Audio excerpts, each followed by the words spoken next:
Il y a quelques jours, j'ai commencé le tour d'écrou de Henry James. Mais alors, mais qu'est-ce que je me fais chier, bordel! Emily Brontë, j'ai bouffé les 500 pages en 3 jours à peine alors que j'étais occupée. Là, le tour d'écrou, monsieur Henry James, je suis désolée, mais votre livre, punaise, mais qu'est-ce qu'il est long! Alors qu'il fait que 200 pages. Si vous êtes comme moi et que vous n'avez pas aimé, du coup, le roman d'Henry James, je me suis dit que j'allais vous donner deux adaptations incroyables issues du roman. Le premier, c'est bien sûr Les Innocents, réalisé par Jack Clayton en 1961. C'est pour moi un film qui va flirter entre le surnaturel, donc est-ce qu'il y a vraiment des fantômes?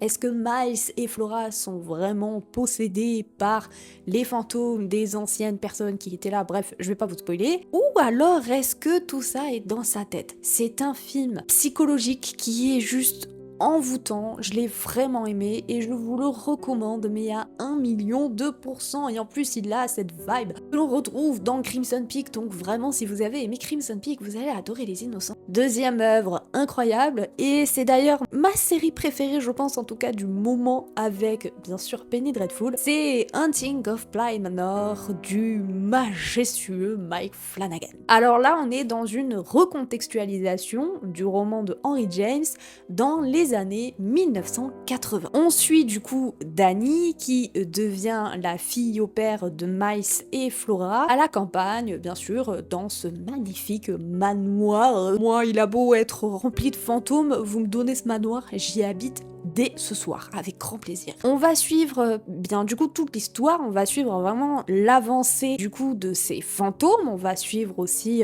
l'avancée, les arcs narratifs de tous les personnages, qu'ils soient principaux ou secondaires. Vraiment, ce que j'adore avec cette série, c'est que tous les arcs narratifs sont très bien inscrits. Pour le coup, Mike Flanagan m'a terrifiée avec cette série-là, mais j'aime en fait cette terreur qu'il insuffle dans chaque image, dans chaque respiration, dans chaque geste. C'est vraiment pour moi la terreur qui me correspond le mieux, cette terreur que l'on peut retrouver notamment dans les œuvres par exemple de Edgar Allan Poe. Pour moi, Mike Flanagan, c'est vraiment un génie des séries télé. Donc vraiment, plus aucune excuse, vous avez intérêt à regarder Hunting of Bly Manor et Les Innocents.